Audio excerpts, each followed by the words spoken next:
Bueno, el objetivo de la clase es identificar y relacionar los principales elementos culturales e históricos de la República Parlamentaria, que como aparece en alguna de las diapositivas, ¿no es cierto?, que les voy a comentar, ¿no es cierto? Esta República Parlamentaria fue bastante especial, ¿verdad? Porque no obedece a un parlamentarismo clásico, como el que se da, por ejemplo, hoy día en Inglaterra, en Alemania, ¿verdad? En Japón, en donde el parlamentarismo tiene otras características. Acá fue un parlamentarismo, por así decirlo, introducido dentro de un presidencialismo, como vamos a ver a continuación. Adelantando, digamos, el concepto, o a grandes rasgos, ¿verdad? El jefe de Estado y jefe de gobierno seguía siendo el presidente de la República, pero en la práctica, en los hechos, era el Congreso o Parlamento, de bien el nombre, ¿verdad?, quien era el principal órgano político de Chile en esos tiempos, en esa época, por así decirlo, y también algunos otros historiadores también lo catalogaron de esta forma, ¿verdad? Se trató de un parlamentarismo de facto.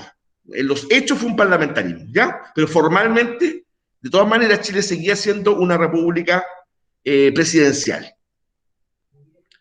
Bueno, precisamente como concepto de la república parlamentaria o régimen parlamentario, es un periodo de la historia de Chile que se extendió entre 1891, cuando estalla la guerra civil, ¿verdad?, y 1925, cuando se produjo el golpe de Estado, que implicó la clausura del Congreso y la promulgación de la Constitución de ese año, 1925, que estableció o reimplanta en nuestro país una república de tipo presidencial, ¿ya? Claro, cuando Balmaceda es derrotado en los campos de batalla, ¿verdad? Incluso él se refugia en la embajada argentina y se quita la vida. Se instala el gobierno de Jorge Montt representando a las fuerzas del Congreso, comienza este periodo, ¿ya? Y se produjo, en él se situaron 7 presidentes que están ahí. Jorge Montt, ¿verdad?, de 1891 a 1896. Federico Errázuriz Echaurren, de 1896 a 1901. Germán Riesco, 1901 al 1906. Pedro Montt, 1906 a 1910. Ramón Barros Luco, 1910 al 15, ¿ya? Entre paréntesis, Ramón Barros Luco había sido miembro de la Junta opositora a Balmaceda, presidente de la Cámara de Diputados, Ramón Barros Luco. Juan Luis Sanfuentes, 1915 al 20, ¿ya? Y termina este periodo Arturo Alessandri entre 1920 y 1925, ¿ya? Acá se va a producir, entre las características, digamos, de esta república parlamentaria, los circuitos familiares, ¿ya?, entre los gobernantes, los políticos, los senadores, los diputados, los ministros, los arzobispos. Había nexos familiares evidentes. A ver, un botón de muestra, por ejemplo, Jorge Montt, el primero de estos presidentes que estoy nombrando acá, era primo de Pedro Montt, ¿ya? Federico Errázuriz Echaurren, primo también de Germán Riesco Errázuriz. Juan Luis Sanfuentes, hermano de Enrique Salvador Sanfuentes, ministro de Balmaceda. Entonces, evidentemente un elemento muy importante acá, y si también incluso con Alessandri y con Barros Luco también se va a dar parentesco, ¿ya? Ramón Barros Luco, por ejemplo, va a nombrar como ministro de Interior a don Ernesto Barros Jarpa, su primo, ¿no es cierto?, y ministro de Interior. Y Arturo Alessandri, si no es cierto, no tuvo un pariente presidente ni político destacado en esa época, pero a los años después su hijo Jorge Alessandri también va a ser presidente de Chile. Incluso los actuales, por ejemplo, el ex alcalde de Santiago, ¿verdad? Y hay un diputado también en ejercicio, Alessandri, también son descendientes de ellos. O sea, por así decirlo, el establishment, ¿verdad? La casta política se produjo ahí fuertemente, y los circuitos políticos sociales de esa época van a funcionar ciertamente, ¿ya? Bueno, aquí tenemos una línea de tiempo, ¿verdad?, que refrenda, ¿verdad?, lo que acabo de señalar, ¿verdad? Tal vez precisar, ¿no es cierto?, que si ustedes se fijan, bueno, los presidentes en ese tiempo duraban 5 años en el poder, 5 años. Acá, por ejemplo, tiempo, la fecha de cambio de mando era en septiembre. Entre paréntesis, Chile ha tenido varias fechas de cambio de mando. 18 de septiembre, 4 de noviembre, que fue la última antes del golpe de Estado. Después, cambio de mando el 11 de marzo, como hoy día, ¿ya? Bueno, ese momento era el 18 de septiembre y ocurre que Federico Errázuriz Echaurren, él fallece antes.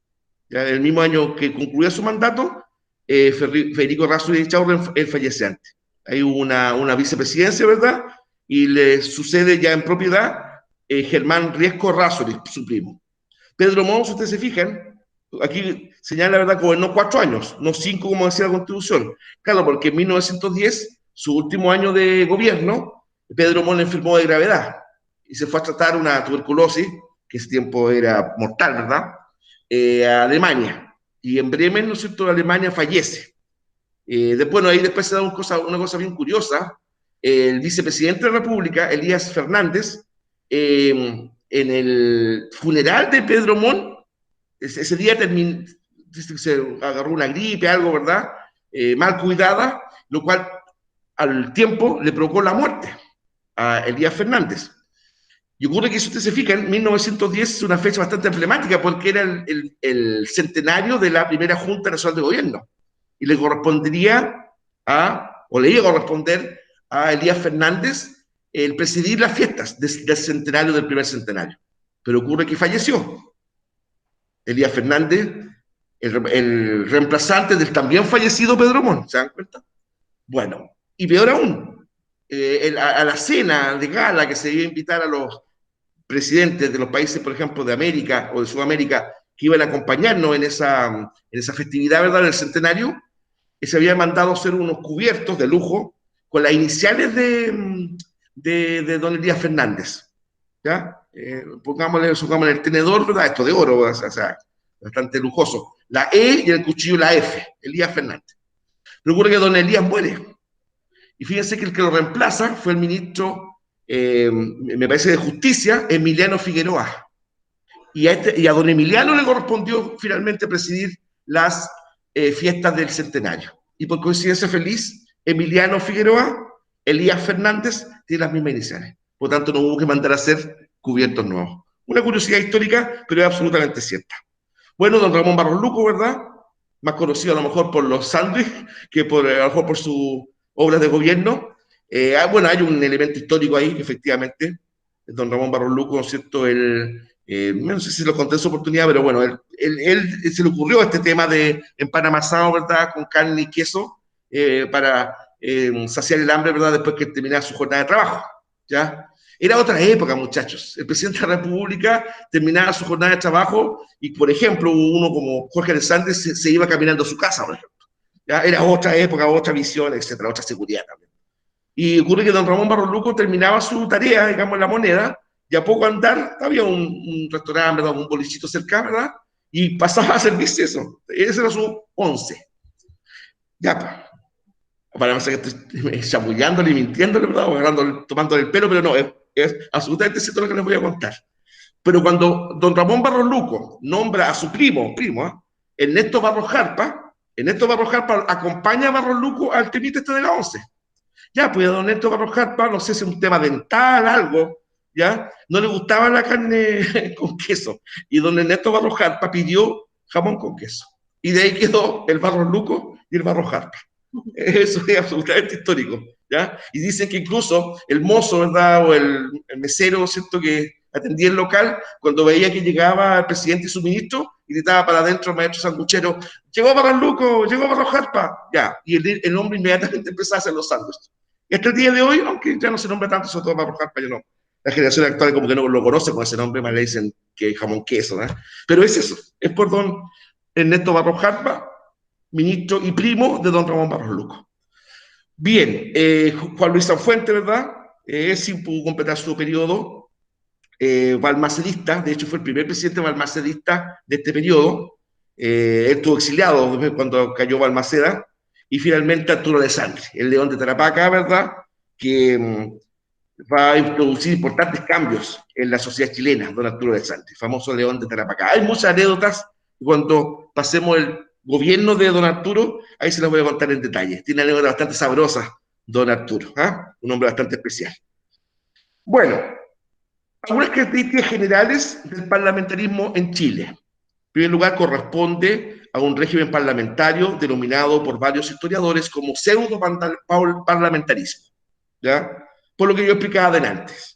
Fue un parlamentarismo de facto, digamos, porque el parlamentarismo verdadero, ¿no es cierto?, consta de un jefe de Estado, que puede ser un presidente de la República elegido, o un rey o una reina, como el caso de Inglaterra, y un jefe es un jefe de Estado, y un jefe de gobierno que obedece a la mayoría parlamentaria. Puede ser primer ministro, puede ser premier, canciller, etc. ¿Ya? Entonces, ahí son distintas funciones. Un jefe de Estado sin una función política específica y por lo mismo sin responsabilidad política frente al pueblo. Y ahí el jefe de Estado actúa más bien como un ente de unidad nacional, ¿no es cierto? En el caso, por ejemplo, de las monarquías parlamentarias, por ejemplo, la reina Isabel, por ejemplo, representa a Inglaterra o al Reino Unido frente al resto de los países del mundo. De hecho, su cumpleaños es la fiesta patria. En Inglaterra, por ejemplo, la fiesta patria de Inglaterra es el cumpleaños del monarca, o de la monarca en este caso. Cuando en el futuro, ¿verdad? Algún día, la señora eterna, digamos, la reina Isabel, fallezca, ¿ya? Y la reemplace Carlos, si la logra reemplazar algún día, el, la fiesta patria de Inglaterra sería el cumpleaños de Carlos, el rey, ¿no es cierto?, que reemplace, ¿verdad?, al actual monarca, ¿ya?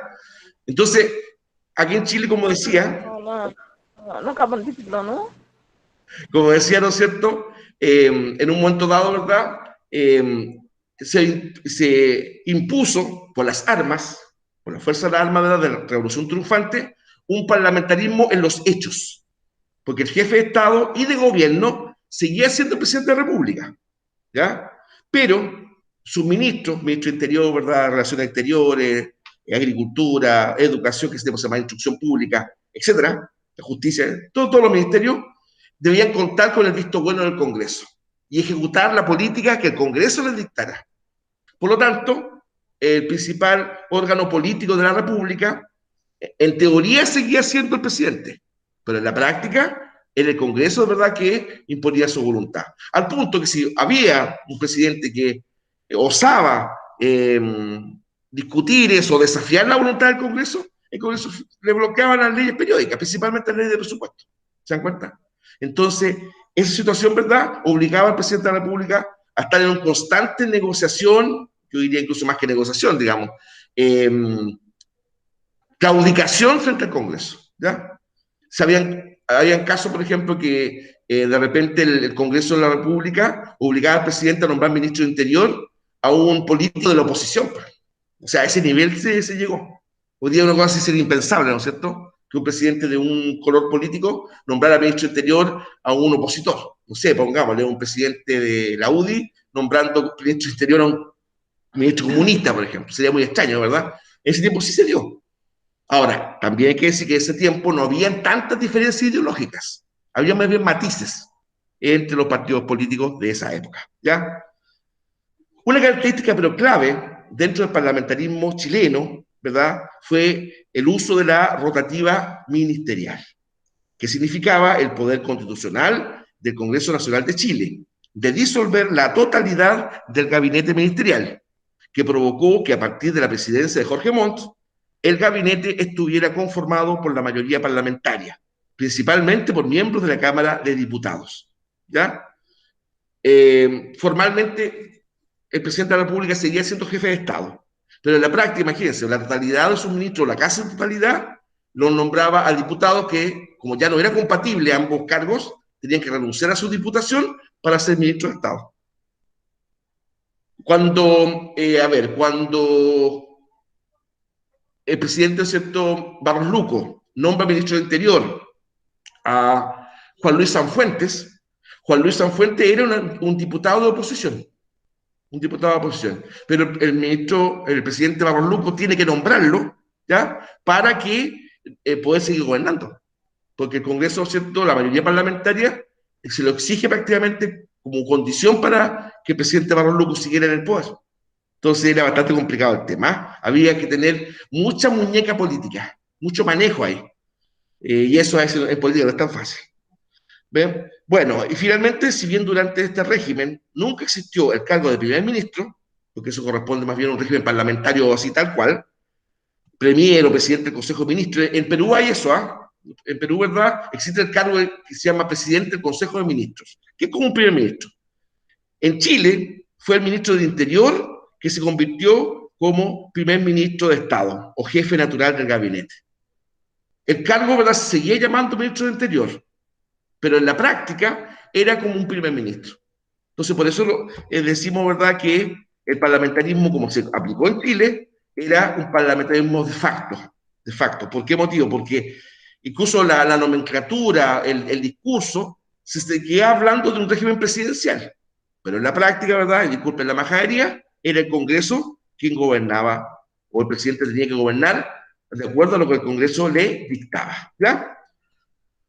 Bueno, siempre en las características generales, el gobierno parlamentario estaba encabezado por un ministro del Interior, el que si bien tenía un rol jurídico más cercano a la seguridad pública, su importancia dentro del gabinete hizo que se le tratara de hacer un símil al cargo no instituido de primer ministro. En el fondo, el que llevaba de verdad la política interior, por ejemplo, era el primer ministro, no el presidente. Un presidente por así decirlo, se suponía que estaba como por encima de los bandos políticos, ¿ya? Y el primer ministro el que respondía frente a un hecho puntual. O no siempre fue así, ¿ah? No siempre fue así. Como en muchos regímenes parlamentarios, en Chile entre 1891 y 25, el presidente de la República llama a un diputado o senador a formar un gobierno, generalmente el diputado, que logre la confianza de ambas cámaras. Sin embargo, al ser el presidente el que designaba el gabinete sin previa aprobación del Congreso, se podía originar una pérdida de confianza de las cámaras. Aún así, los presidentes del régimen parlamentario siempre trataron de hacer una presunta mayoría sobre la base de los partidos políticos que formaban el gabinete, es decir, digamos, en idioma más cotidiano, ¿verdad? Los gabinetes presidenciales, por lo general, respondían a la mayoría parlamentaria. Por ejemplo, supongamos, si la mayoría parlamentaria estaba formada por los partidos conservadores y nacional, por ejemplo, partidos de esa época, el presidente de la República, aunque fuera liberal, nombraba a ministros de esos partidos. Entonces, era bien extraño, insisto, hoy día no se podría dar una cosa así en el sistema actual. ¿Ya? Pero ese tiempo sí se daba y la gente ya estaba acostumbrada ya. No se entendía como una deslealtad política que, no sé, porque el presidente de la República nombrara a un ministro a un personero de la oposición. ¿Ya? En relación a los gabinetes parlamentarios, se generaron diversas ocasiones en que el presidente de la República tuvo que nombrar a un adversario político como su jefe de gabinete. Tal es el caso, por ejemplo, de Juan Luis Sanfuentes, quien tuvo que nombrar a Arturo Alessandri como su jefe de gobierno, tras las elecciones parlamentarias de 1918. ¿Ya? El bando político del presidente Sanfuentes perdió la elección, ¿no es verdad?, quedó en minoría. Entonces el presidente Juan Luis Sanfuentes está acá, tiene que nombrar a Arturo Alessandri como su ministro del Interior, que era de la oposición. Mira, la última elección que hubo aquí en nuestro país, ¿verdad?, el gobierno actual tuvo una estrepitosa derrota en casi todas las elecciones, de gobernadores, de alcaldes, etc. ¿Ya? La oposición de centro izquierda yo diría que ganó casi en todo, ¿no es cierto? Entonces, de acuerdo a esta misma lógica, el presidente Piñera, por ejemplo, habría tenido que nombrar, bueno, primero habría tenido que pedir la renuncia a todos sus ministros, primero. Y segundo lugar, haber nombrado como ministro interior a alguien de la oposición. ¿Se dan cuenta? Entonces, reitero, hoy día una cosa así sería muy raro, que eso pasara. Pero en ese tiempo era común que ocurriera un evento como el que estoy hablando. Incluso, miren, voy a adelantar un poquito acá. Acá en esa foto, por ejemplo, tenemos precisamente al presidente Sanfuentes, Juan Luis Sanfuentes, y a su derecha, don Arturo Alessandri, ¿ya? Que después fue presidente de Chile. De hecho, ese cargo de ministro de Interior catapulta, ¿verdad?, a Alessandri, ministro Alessandri Sentante, como prácticamente seguro presidente de la República. ¿Ya? Ahora, ¿qué partidos políticos se estilaban o se pensaban en esa época? En este periodo, los principales partidos con representación electoral eran, en derecha, el Partido Conservador, muy cercano a la Iglesia Católica, cosa que esto también ocurrió durante el siglo XIX, ¿ya? Generalmente, el Partido Conservador, a partir de la división que tuvo el bando pelucón bajo el gobierno de Manuel Montt, ¿verdad?, lo que se llamó después Partido Conservador, para muchos, era el brazo político de la Iglesia Católica. Muchos de sus dirigentes, ¿verdad?, eran parientes de arzobispo, obispo, etcétera, del alto clero en el fondo, ¿ya?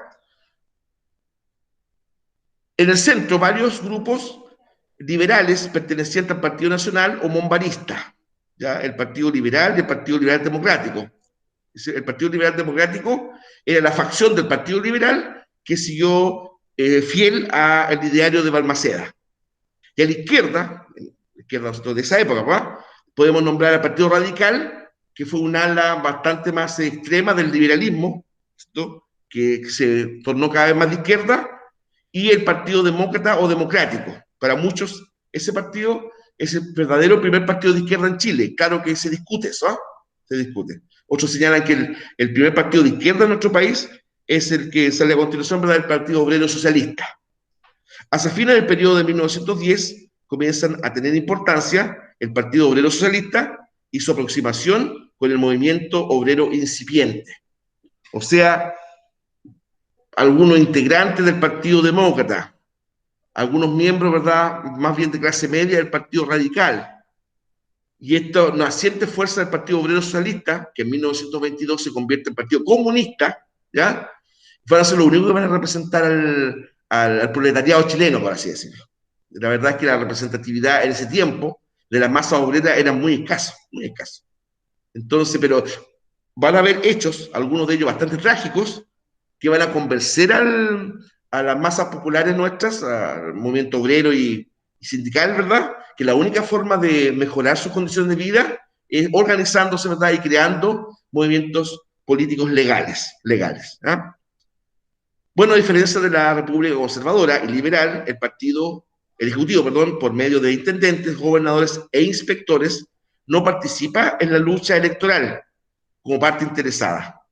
Lo anterior en base al principio de presidencia del Ejecutivo en las elecciones, ¿ya?, como resultado de los acuerdos de los triunfadores de la Guerra Civil en 1891 y la creación de la Comuna Autónoma, ¿ya? Si bien las elecciones son organizadas por las municipalidades, dependen del caudillo local en cuanto a sus resultados. Eran comunes las prácticas de cohecho, falsificación de votos y robo de urnas electorales, particularmente en las zonas rurales. Ya, hasta antes de la creación o de la dictación de la ley de comuna autónoma, las elecciones eran organizadas, la parte así como concreta, organizativa, o sea, logística, ¿verdad?, por el Poder Ejecutivo, ¿cierto?, a través de los gobernadores e intendentes. Eso cambia después. Y se entrega a las municipalidades, ¿no es cierto?, el deber legal de ellos organizar las elecciones. Y el resguardo físico de los locales de votación se entrega a las Fuerzas Armadas y no a funcionarios de gobierno. Ahora, ¿para qué se hizo todo esto? Especialmente para evitar lo que pasó, y no solamente en la República autoritaria o conservadora, también en la República liberal, ¿ya?, en la cual el Ejecutivo, ¿verdad?, el gobierno, manejaba pero a su antojo la elección, provocando, siendo fraude, ¿verdad?, que distorsionaba absolutamente la voluntad popular. Y ahora, lamentablemente esto no significó que se siguieran produciendo vicios electorales, como el cohecho, falsificación de votos y robo de urnas, ¿ya? Cohecho, hay una diapositiva más adelante que está explicado, lo voy a nombrar por este instante. Entonces, debemos de señalar, ¿verdad?, que en la República Conservadora Autoritaria, la República Liberal y la República Parlamentaria, en esos tres periodos, en los tres se produjeron anomalías electorales, en las tres. Ninguno de los partidos que hemos nombrado está libre de pecado, ¿verdad?, de una forma de haber torcido o cambiado, incluso hasta falsificado, votaciones.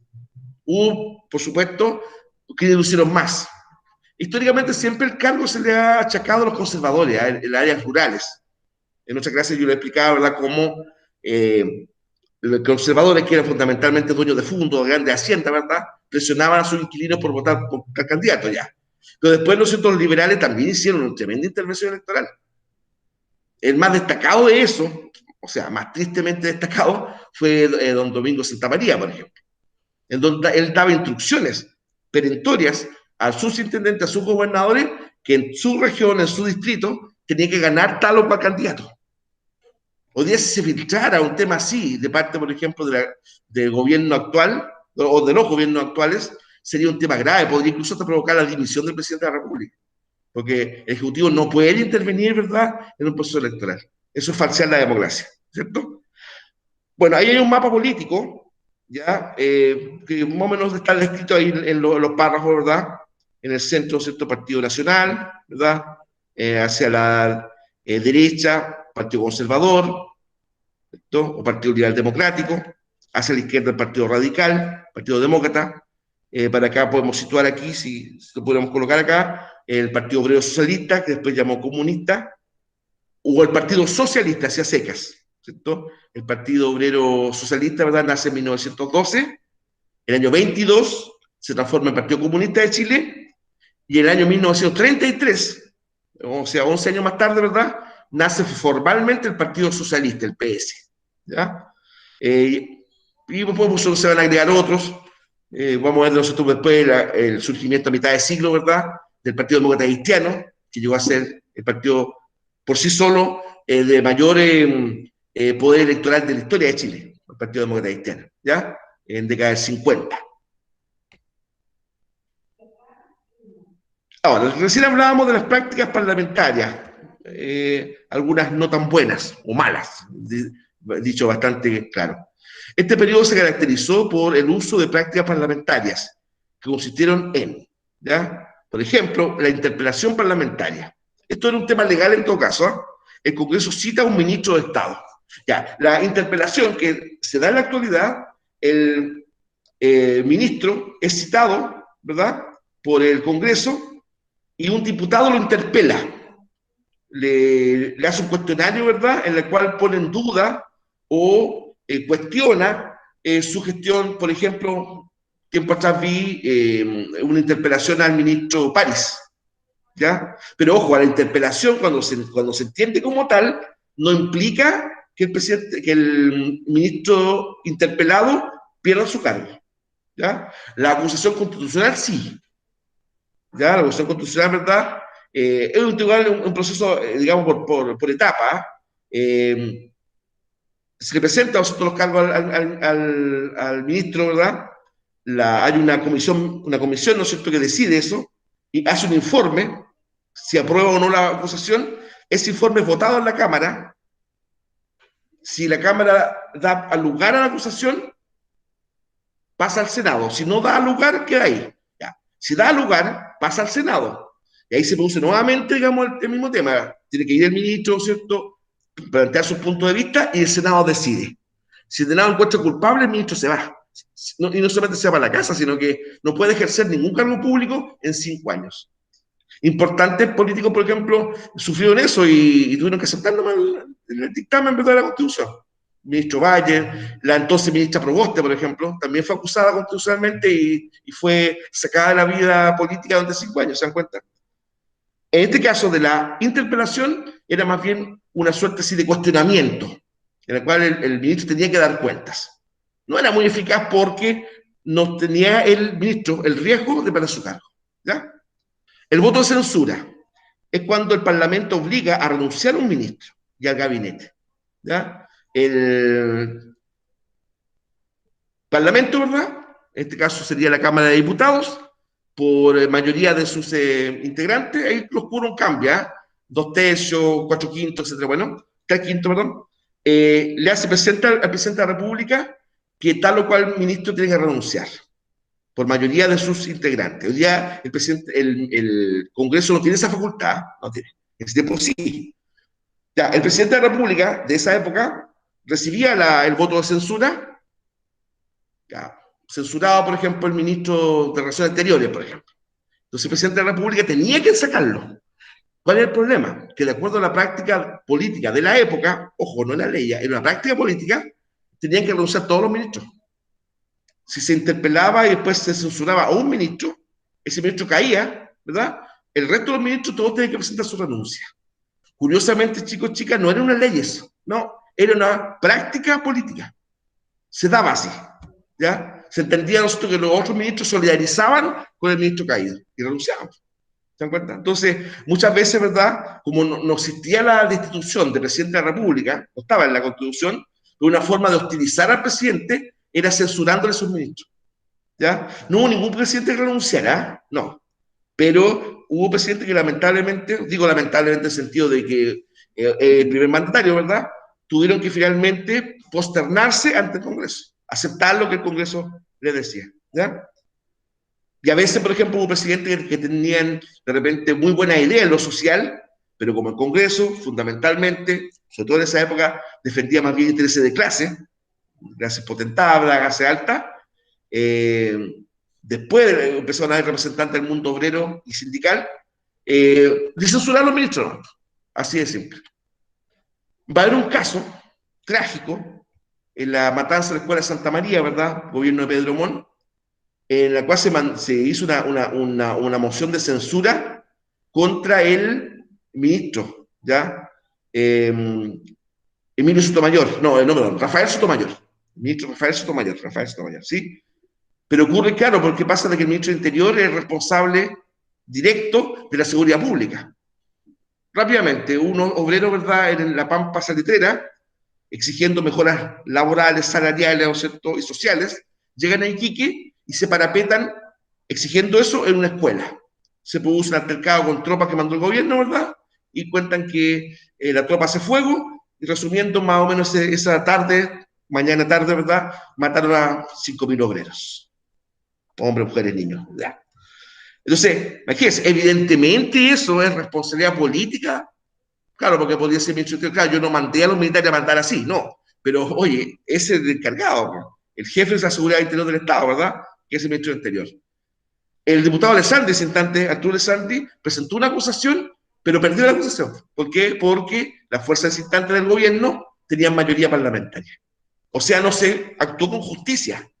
Se actuó, ¿verdad?, de acuerdo a que el gobierno ejerció su mayoría. ¿Te das cuenta? Se podría decir, bueno, pero ¿por qué entonces no se recurrió a la justicia, la Corte Suprema? Ya que ese tiempo no se estilaba. Hoy día sí, ¿eh? ¿Sí? Un particular puede demandar directamente al presidente de la República, como ha pasado. Pero en ese tiempo no se estilaba ponerle una demanda al presidente, por ejemplo, o al ministro del Interior. Hoy día sí se puede, ojo, se puede. Bien, obstrucción. No hay clausura de debate para los proyectos de ley. Podrían, ¿verdad?, hasta que les diera hipo, ¿cierto? Un ministro, ¿cierto?, que estuviera haciendo uso de la palabra ahí en el Congreso, podía hablar, ¿verdad?, eternamente. Entonces, eso, porque eso se hacía para que mientras el ministro hablaba que es bueno, ¿verdad?, se lograran ciertos consensos como había. ¿No? Y había cosas más, pero hasta irritantes. Por ejemplo, ya, supongamos, para aprobar una ley, tenían que haber tantos congresales en sala. Ya, y supongamos que sea una ley, por ejemplo, para aumentar el sueldo mínimo. Estoy pensando en una que siempre contó con la oposición de los grupos oligárquicos, ¿no es cierto? Ya, pues. Y en el momento de votar, muchos congresistas salían del hemiciclo. Estaban ahí, habían ido ese día, pero ya, al momento de la votación se salían. Entonces es el presidente de la Cámara o presidente del Senado. No hay quórum, por lo tanto, se aplaza la votación. Y eso lo hacían constantemente. ¿Ya? Constantemente.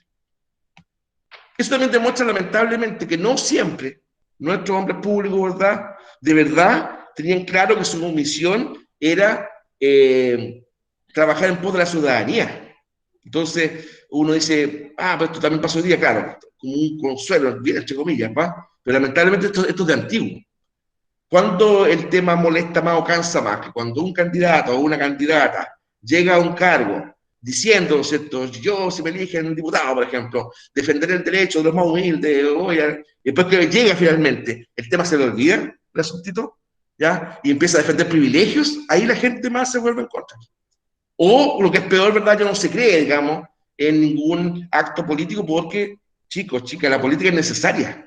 ¿Ya? La política, decían los griegos, el arte de gobernar el pueblo. Entonces, es que se debe entender como una vocación. Pero estas prácticas, ¿verdad?, estas cosas el otro día, pues, presentando mira, ni siquiera quiero decir el nombre del partido para que no piensen que estoy cejado, no. Oye, presentando, no sé, pues, ficha de respaldo a la candidatura con un notario fallecido, y más encima había fallecido en febrero de este año, y las fichas se presentaron ahora. ¿Cómo se entiende eso? O por un mínimo de prolijidad, ¿ya? La ley dice claramente que un patrocinio, esa es la palabra, patrocinio presidencial tiene que ser un notario vigente. Esa notaría no existía y más encima el notario es fallecido, estaba fallecido. Incluso ha habido memes de un poco de humorístico al respecto. Entonces, te das cuenta, esas son cosas que no podrían pasar en un supuesto estado político maduro. Maduro, no estoy hablando del gobernante de Venezuela, sino que maduro en el sentido de tradición ya, que supuestamente es serio. ¿Te das cuenta? Bien, durante el parlamentarismo, la aristocracia o la estructura social chilena se componía de tres grupos sociales fundamentales, ¿ya? Fuertemente marcados. La oligarquía, es decir, clase alta, la clase media, llamados ciúticos por la clase alta, y los sectores populares o pobres, ¿cierto? La oligarquía estaba formada por extranjeros, políticos, médicos, intelectuales, terratenientes, empresarios del salitre, los altos mandos militares, por ejemplo, los banqueros, los financistas. Ellos estaban acostumbrados a vivir en palacios, y palacios muy lindos, ya de verdad Chile en ese aspecto nos destacamos, incluso aquí en la zona, digamos, de verdad construcciones aristocráticas muy bellas. Estoy pensando en el Palacio Vergara, el Palacio Rioja, ¿no es cierto?, en Santiago el Palacio Cauciño, etcétera. Ellos, ¿verdad? Bueno, vivían en mansiones neoclásicas y a vestir según la moda europea. Los hombres usaban barba, terno y sombrero de copa. Ya no había un señor de sociedad en esa época que no usara sombrero de copa. Y las mujeres vestían con faldas largas, pañuelos y también sombreros de usanza parisina. ¿Ya? El sombrero femenino, ¿verdad?, de origen francés, arrasó en la clase alta chilena de esa época. Los jóvenes de clase alta usaban un sombrero más bien planito, ¿ya? Planito, un ala delgada. Ese sombrero se llamaba hippie japa. Yo no cansé usarlo por si acaso, yo soy de más acá. Ya, pero era un sombrero como chiquitito, así plano. Ya, ese era como el joven rico, el joven de sociedad. ¿Ya? Se va a decir, las chaquetas eran como a rayas. ¿Eh? El dandy. El dandy era de zapatos blancos con negros, ¿te imaginas? ¿Se lo reconoce hoy día? ¿Ah? Zapatos blancos con negros, sí. Y en el hombre, por ejemplo, se estilaba mucho el color blanco. Hoy día es como al revés, ¿no? ¿Verdad? Más bien color oscuro en los ternos, en los ambos. En ese tiempo no, mucho color blanco. ¿Ya? Y bueno, y la mujer de sociedad, precisamente al resto, eran vestidos más bien con colores más oscuros, ¿no es cierto? Azul oscuro, morado, el morado se usa mucho en la mujer de sociedad. Miren el ejemplo tonto que le voy a dar, pero para que ustedes lo entiendan, ¿ya? Ese traje que usan las brujas del 71 del Chavo es un poco un reflejo de lo que estoy hablando, ¿ya? Un traje de color lila, parece, o un sombrerito, bueno. Eso es un traje de sociedad, de mujer de sociedad, de comienzo del siglo XX. A lo mejor en México era parecido. Bueno, los sectores populares estaban formados por obreros de salitre, industriales, de obras públicas, campesinos sin tierra. Los primeros vivían en el norte, Calama y Antofagasta, en chozas de calamina, lo que permitía variaciones de 30 grados Celsius entre el día y la noche. Recordemos, ¿verdad?, que el desierto es terriblemente caluroso el día, pero espantosamente helado en la noche, ¿verdad? Los segundos y terceros, ¿cierto?, vivían en conventillos, es decir, obreros más bien de tipo urbano. Grupos de piezas alineadas que daban a una calle interior, que servía de patio común. O cuartos redondos, piezas sin ventanas ni iluminación. Evidentemente, esas condiciones de vida eran bastante indignas, ¿ya? Casi para nada, ¿no es cierto?, de privacidad, ¿verdad? Gente generalmente amontonado. No era una condición de vida muy humana, que digamos, ¿eh? Era bastante denigrante. Ni hablar de la alimentación. Por ejemplo, la escala calórica de los Chile más bien modesto o popular de esa época era muy mala, muy baja. ¿Ya? El tema, por ejemplo, que la alimentación era té y pan, era real, era así. Tanto así, por ejemplo, que cuando se empezó a popularizar el cigarrillo, la gente irónicamente le empezó a decir el sanguchito del pueblo. El sanguchito del pueblo, pues, ¿cómo sanguchito del pueblo? Claro, porque el fumar te inhibe un poco el hambre.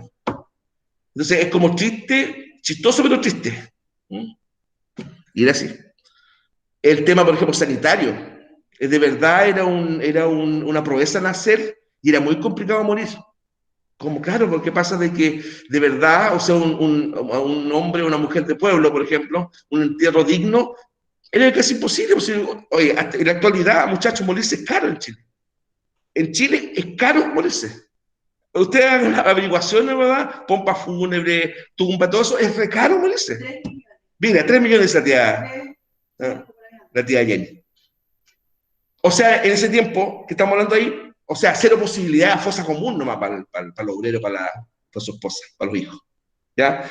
Tanto así que incluso ¿cuánto se llama? El promedio de vida era escaso, bajo, o sea, 40, 50 años, era un anciano ya, esa persona. El, el, el ritmo de vida, lo pesado de los trabajos, de repente hacían que una persona de 40 años porque parecía como de 80. Ni hablemos de vacunas, no hablemos de salud pública, muy en pañales, muy en pañales. Por eso que incluso un presidente de la República muere de tuberculosis. Ustedes saben que después la tuberculosis se atajó en Chile gracias a la vacuna, ¿verdad? Cuando un bebé nace, una primera vacuna que le colocan en la TBC. Entonces, era complejo, la vida era compleja, sobre todo los estratos más modestos. Estos últimos, ¿verdad? Vivían en ranchos. El rancho era una especie así como de choza o casa de construcción ligera, semi-rural. Ese es el rancho, la ranchada. Todos ellos eran fuertemente explotados, trabajaban sin contrato, entre 12 a 16 horas diarias, sin descanso dominical. Eso sí se legisló, sí, ¿eh? El descanso dominical fue una de las leyes del parlamentarismo. Sí, tal cual, la ley de descanso dominical. A algunos les pagaban en fichas de pulpería, lo que solo se les permitía comprar en la pulpería de la oficina sanitaria en la cual trabajaban. ¿Cierto? Está claro que ahí el objetivo de que a los obreros para pagarle en fichas era impedir que saliera dinero de la oficina, ¿cierto? Porque el sueldo se lo cancelaban en fichas. Esas fichas eran cobrables en la pulpería. La pulpería era un almacén, en el fondo, que fijaba de forma monopólica los precios, y al mismo tiempo ese almacén era del mismo dueño de la sanitaria. ¿De acuerdo? Entonces, ese era el objetivo. La clase media se componía de profesionales, suboficialidad militar, medianos comerciantes, todos ellos con un muy reducido número. Y claro, en ese tiempo la verdad que la clase media, que hoy día, los estratos medios, digamos, son como los más numerosos en nuestro país, ¿verdad? En ese tiempo eran bastante escasos. Se daba una dicotomía que había gente muy rica y gente muy pobre. Poco a poco empezaron a surgir los estratos medios, porque empezaron a haber cada vez más profesionales, ya había cierta tradición universitaria. La Universidad de Chile había empezado en 1842, la Universidad Católica en 1888, ¿verdad? Después vino la Universidad de Concepción en el sur de Chile. Entonces, había ya generaciones de profesionales. Esos profesionales, más la suboficialidad del ejército, ¿verdad? De la marina, de la policía, etcétera, empezaron a formar lo que hoy día entendemos por clase media. Pequeños comerciantes, pequeños propietarios agrícolas, etcétera. ¿Ya? Pero evidentemente había un sentido de malestar, que, no se, que a partir del Estado no se estaba realizando lo necesario para levantar el nivel de vida de las personas, que seguía siendo muy, muy complejo. Y en virtud de eso aparecen las leyes sociales, ¿verdad?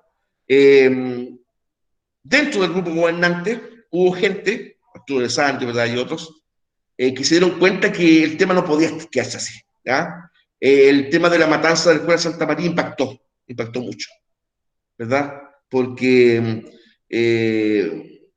una de las, miren, una de las eh,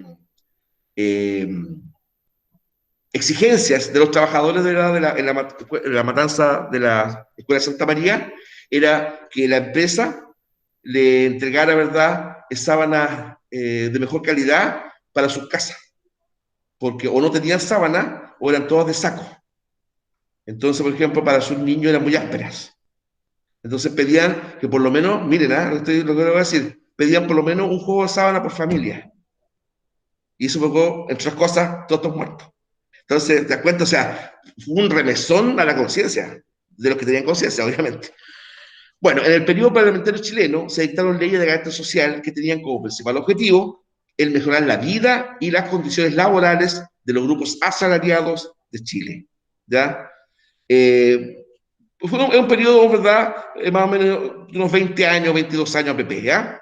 Las principales fueron, por ejemplo, ley contra la usura en el crédito prendario, ¿ya? Para muchos esa es la primera ley social, eso fue en 1898, puso un límite de, del tope de interés, ¿ya? El crédito prendario es lo que uno, por ejemplo, hoy día comúnmente le llama la tía rica, ¿no es cierto? Aquí en Quillota queda en calle O'Higgins, ¿verdad?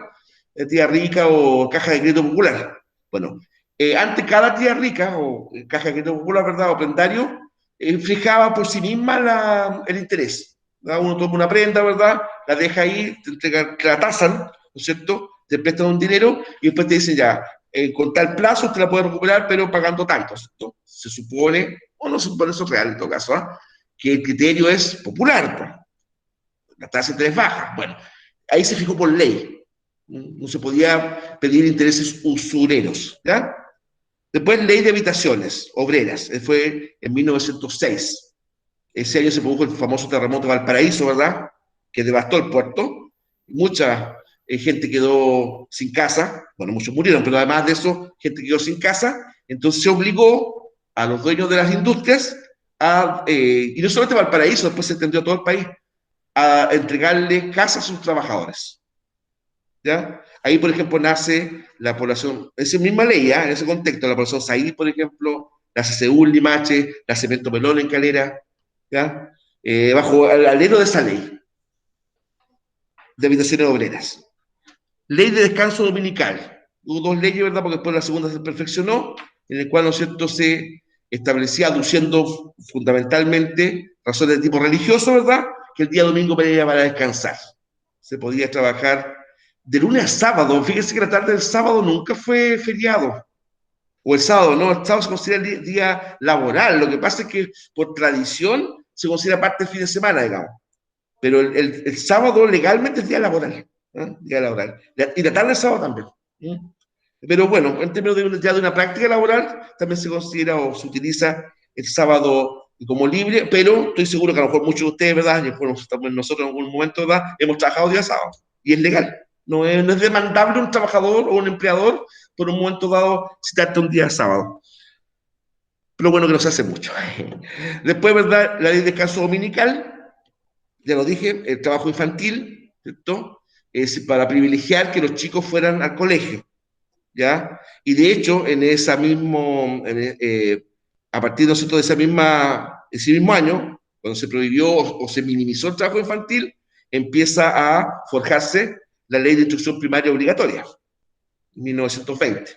O sea, iba de la mano, ¿ya? Limitar el trabajo infantil, pero por otra parte, eh, extender, ¿no es cierto?, o fijar como que cada niño o niña en Chile debían por lo menos ese tiempo llegar hasta sexto básico, lo que se llamaba la preparatoria, el típico sexto preparatoria se llama esa época. ¿Ya? Después, ¿verdad? Bajo el gobierno de Eduardo Frei Montalva, como se crea la enseñanza básica, que se extiende de 6 a 8 años, se dejó hasta octavo básico como obligatorio, ¿cierto? Posteriormente, me parece que bajo el gobierno de Ricardo Lago Escobar, ¿verdad? Se extiende hasta cuarto medio, con el fin, ¿no es cierto?, de aumentar el promedio de escolaridad de los chilenos, cosa que se logró, ¿ah? En ese sentido se ha ido logrando. Hay otros países en el mundo, por ejemplo, que la estadística sobrecoge, ¿ah?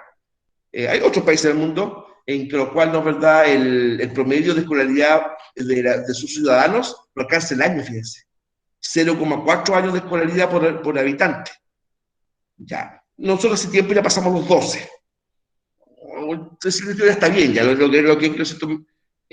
la discusión, ¿verdad?, es que esos sean 12 años o más de escolaridad, pero de calidad. Esa ya es la otra discusión. El tema de la cobertura se ha ido logrando y eso hay que decirlo. ¿Ah? La ley de la silla, pues, muchachos. La ley de la silla fue increíble, yo, ¿verdad? En otros cursos, en otras épocas que he pasado esta materia, incluso algunos chicos y chicas me han mirado casi incrédulos. ¿Saben lo que es la ley de la silla? ¿Alguien la sabe? ¿Sabes? Se puede hablar tanto yo, aunque ya he hablado mucho. ¿La ley de la silla en qué consistía? ¿La han escuchado alguna vez? ¿De dónde viene eso y por qué? Y es absolutamente cierto. ¿Eh? No, profe, no sé. Es que de verdad es para no creerla. La ley de la silla, en 1914, obligó a los dueños de locales comerciales a tener una silla por cada trabajador o trabajadora para poder sentarse en el momento que no hubieran clientes. Esa es la ley de la silla. O sea, imagínate, se tuvo que crear una ley para obligar a los empleadores, ¿verdad? A que cuando, supongamos, en un local comercial, por ejemplo, no hubiera en el momento cliente, pudiera la trabajadora, el trabajador, ¿verdad?, sentarse a descansar un poco. Esa fue la ley de la silla, muchachos. Y está vigente, ¿ah? Está plenamente vigente. Entonces, la reflexión, ¿cómo se tuvo que entrar una ley para obligar a eso? Una cuestión, pero mínima. Mínima. Y de hecho, todavía hay lugares en que no se cumple. No se cumple. Ah. Sí. A mí me ha tocado ¿sí? ir a lugares donde he visto a las niñas que tienen las sillas y les he preguntado. ¿Ya? Y ellas me han respondido que no las dejan. Las dejan. Las repillan. Cuando se saben que van a fiscalizar, las colocan. Esa, es más viejo León Negro. Gracias, tía. Entonces, ¿se dan cuenta, muchachos, por qué el tema de tanta lucha social, sindical? Es por eso. Es por eso. Y te digo, yo sé que mal de mucho consuelo tonto, pero incluso en países desarrollados ha habido luchas parecidas. Uno piensa que Estados Unidos, por ejemplo, no, Estados Unidos, el movimiento sindical también tuvo tremendas luchas. De hecho, el 1 de mayo, el Día del Trabajo, ¿verdad?, o del Trabajador, es por los mártires de Chicago, líderes sindicales allá, que en una protesta son tomados presos y después los ahorcaron, porque lo acusaron, ¿verdad?, por el plano del desorden callejero. Y los ahorcaron los ocho dirigentes sindicales, los mártires de Chicago. Y por eso el día 1 de mayo es el Día del Trabajador. Entonces, te das cuenta, el tema es complejo, muy, muy complejo. La explotación del hombre por el hombre, decía Carlos Marx. A lo mejor algo de razón tenía, algo. Bueno, la ley de accidente del trabajo, en que reemplaza, ¿verdad?, el concepto culpa por el concepto riesgo, ¿verdad? Antes de esa ley, ¿no es cierto?, cualquier trabajador o trabajadora que sufriera un accidente, cumpliendo su trabajo, ojo, cumpliendo su trabajo, tenía acceso a un tipo de seguridad. Generalmente aquí en Chile hoy día se canaliza eso por el IST, ¿ya? Por el IST. Y funciona, eso hay que decir. Funciona bastante el tema del IST. Pero tú tienes que acreditar que el accidente se te provocó cumpliendo tu trabajo. Estamos en Chile, de repente puede haber algún tipo de anomalía, lógico, ¿ya? Después la ley de las cunas. Esto siempre doy el dato, siempre estoy desfasado. Antes eran 25 mamás con hijos chicos, ¿verdad?, por empresa. No sé si todavía sigue ese número, que el empleador tenía que tener una sala cuna. Me parece que eran 25 mamás por claro. Un espacio, ¿verdad?, donde mientras la mamá está trabajando, tener, ¿no sé, un uso personal para cuidar a sus hijos lactantes. Bueno, ya nombré la ley de instrucción primaria obligatoria, que aumentó, o intentó aumentar la escolaridad en Chile. ¿Ya? Muchachos, la posición de la clase la voy a dejar hasta aquí, para mostrarle, ¿verdad?, la pregunta esencial, ¿no es cierto? Está acá, ¿verdad? Ella ya la puso en Classroom, ¿no es cierto?, a su disposición, así que qué bueno que este curso cada vez más está usando cada vez más el Classroom y menos el WhatsApp, ¿ya? Porque eso, más claro, a uno lo ordena para corregir, ¿no es cierto? Puede ser más rápido, digamos. Bueno, describe cómo se produjo el fin del parlamentarismo en Chile. ¿Ya? En el fondo, las causas, cómo cayó el parlamentarismo. Hay importante, claro que en esa respuesta hay una pista, tiene que estar el nombre de Alessandri. Don Arturo fue clave en ese tema, ¿ya? Y tres aspectos positivos que los tuvo, increíblemente sí los tuvo el Parlamento chileno. Sí, cosas a lo mejor buenas que tuvo el parlamentarismo chileno, por ejemplo, un tema, irse por el tema de las leyes sociales, un poquito por el tema de las relaciones con los países hermanos, ¿verdad? Por ahí. La sucesión de los presidentes, ausencia de golpe de Estado, sí tuvo algunos elementos positivos. Muchachas, muchachos, ¿alguna consulta? En mi entusiasmo algo que dije a lo mejor no se entendió.